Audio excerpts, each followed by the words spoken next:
There you go, guys. Tough bristles, then. Don't know if I can get it in focus. There you go. Tough bristles.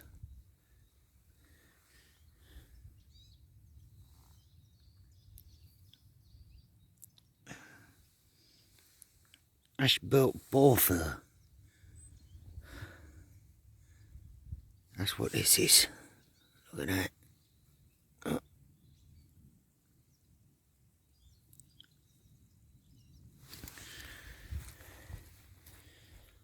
I'm at boar pond number 1.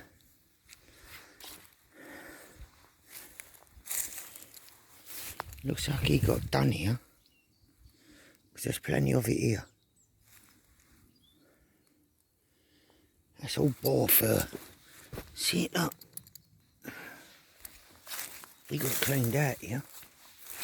Hold up a minute. Is that? Yeah, look. That's another bit of spinal column there. That's a rib cage. See it?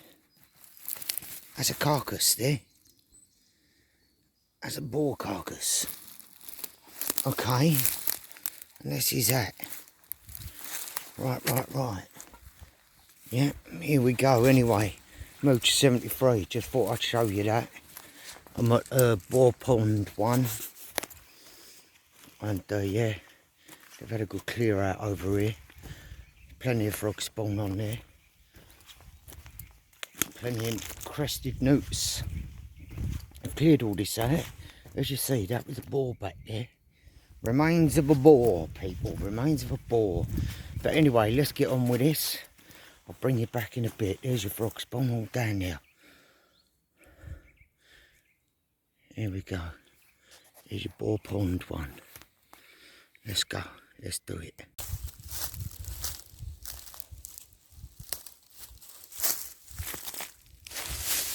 Hey guys, welcome back. Moocher 73. As you can see, I'm out with She Devil.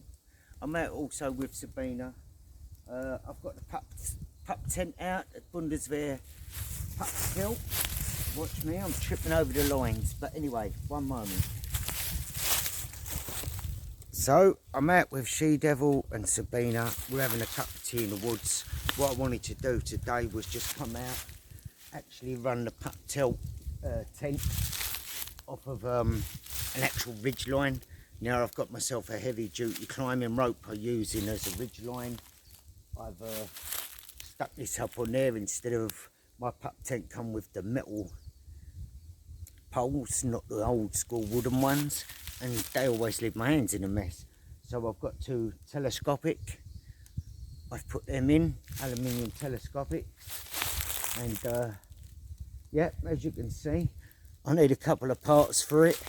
I need to get myself some bungees on there to hold out the side flaps that are just blowing free at the moment. They'll pull my roof tighter as well. But like I say, I wanted to come and, one moment, give it a go out.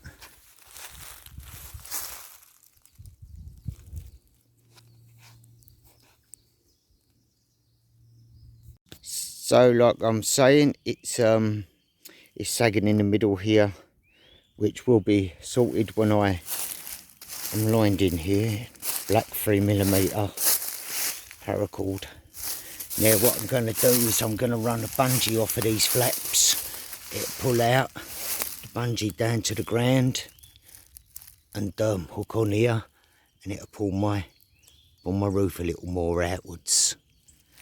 That being said, I've buttoned my roof side so it's over the top, so if any rain does run on here, if I push them up higher, if I pull it up higher, the canvas, if it rains it won't backwash in.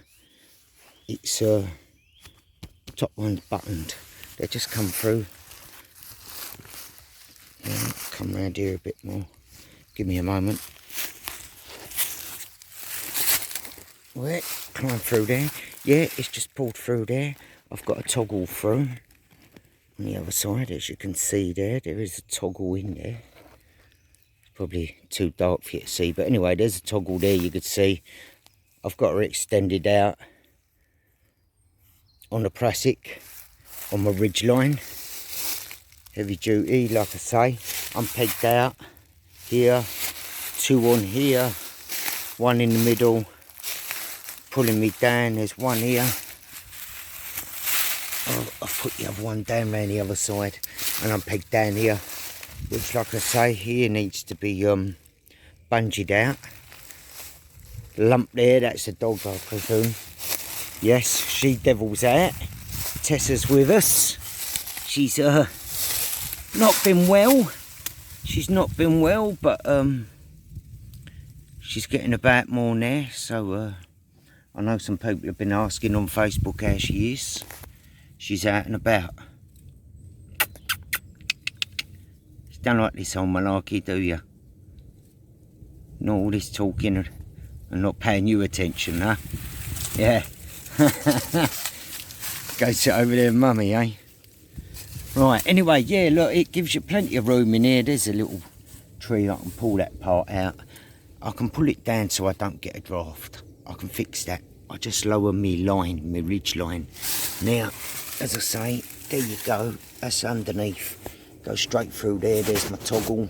And there's exactly the same at the other end. There's no rain blowing in here because this one goes over the top of this one and they're buttoned that way. So then I can cut this down or shorten this down to the ground itself. Drop my ground sheet in here. I could have a bivvy under here, or even in the summer, just go in your sleeping bag with ground sheet, you know. A couple of little bits to pick out. But it's an ideal little setup as I eat into the pole. Yeah, wing nut. It's an ideal little setup. Yes, it is heavy. It is an heavy unit. Because, you know, they both button together. Bearing in mind, like they are 2 ponchos. And they button up. It's the bundas of a, what do they call it? Pup Tent. And they're handy bits of kit. The reason why I've got one is, yeah, it is warm. They are warm. Ideal. Keep you warm.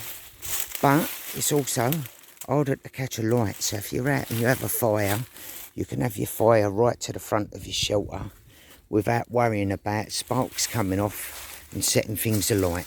They're cheap. Apparently back home in the UK, people are selling them for like £35. Obviously, I paid about €38 for mine, something like that. And yeah, I can pull the sides out a bit more, you know. You've got plenty of room. If you set it up this way, it gives you plenty of room. Personally, if you do it the original way with the poles through here, I find the poles are in your way, and your centre's always going to sag more. So it's, you know, it's each to everyone's preference. If it rains, obviously, I can still drop this side down, seal it completely off. Down here at the bottom, peg it, and they're waterproof, guys. So for their price, yeah, there's something to lug around, but they're durable, they're windproof, they're a shelter. It's more bushcrafty, if you want to call it that. But like I say, you know, pull them sides out, get rid of this crease, it's no problem. Pull that to there, pull it round, ain't a thing. People start fussing. But these are waterproofed when they get to you. I personally, when mine come, I actually run a waterproof sealant over mine, and just to make sure it was completely done. It did have gaffer tape over one of these spots here, but they've been taken off. You can see on the roof panel. This has both been, obviously, to stop rain blowing back in on you, you know. But I don't, you know, to me, It won't be used completely in winter. I don't see the problem with it. It shouldn't, to me, once I pull her out properly, she won't get none of that. And like I say, she's more going for spring and summer, because come the time towards the end of summer is all mosquitoes. This thing ain't getting used. This thing is not getting used. But yeah, it's ideal to have. I just thought I'd bring you along and show you that you don't have to stick it on them poles. You know, it's a little bit, just take them poles out, get rid of them poles, swap out the poles, use some lighter ones for the front. Run it up like this, it gives you plenty of room still down there. A couple of bungees off the sides, you know. It's an ideal little bit of kit. Yeah, something to lug, like I say. But you know, when you exchange that out for carrying with a lighter sleeping system for that time of year, coming towards the end of spring and that, they're ideal. Whack a bivvy in it if you're really bothered, you know. You can always put a bivvy cover straight over your sleeping bag, not a hooped one, just to straight up, you know, bivvy. Anyway, job's a good one, Mooch is 73. I'm not going to baffle on because I'm about to get the kettle on, do me and Sabina a cup of tea and have ourselves some cake while we're sitting out here. So, bing bong, I'm gone. Let you know how I get on with this one, and next weekend I'm in the UK, so I'll be out filming the deer. Until then, like and subscribe. Thank you very much.